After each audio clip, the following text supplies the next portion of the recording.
কিভাবে সাংবিধানিক সংস্কারগুলি হবে তার বৈধ উপায় এখনো পর্যন্ত বিবেচনায় নেন। সেটি না হলে পরিণতি কাউকে ছাড়বে না।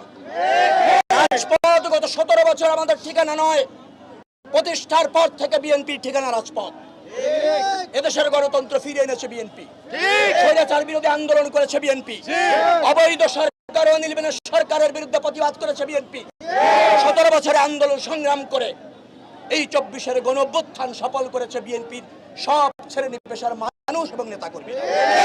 অতএব গণতন্ত্র যেখানে ঝুঁকিতে থাকে, বিএনপি সেখানে সক্রিয় থাকে।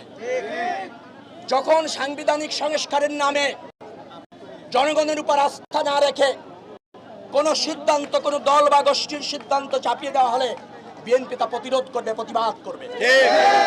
অতএব দেশের বৃহত্তর স্বার্থে আমরা এখন মনে করি জাতীয় ঐক্যমত্য কমিশন যে প্রস্তাবনা দিয়েছে তা যেভাবে কার্যকর করার সাংবিধানিক এবং আইনি যে বৈধ প্রক্রিয়া আছে সেই পথ অনুসরণ করতে হবে।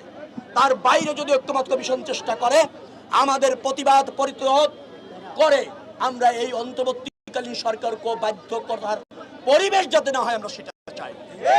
যদি অন্তর্বর্তীকালীন সরকার ব্যর্থতার পরিচয় দিতে চায়, আমি আবারও সাবধান করে বলতে চাই, অন্তর্বর্তীকালীন সরকার যদি কোনো ব্যক্তি গোষ্ঠী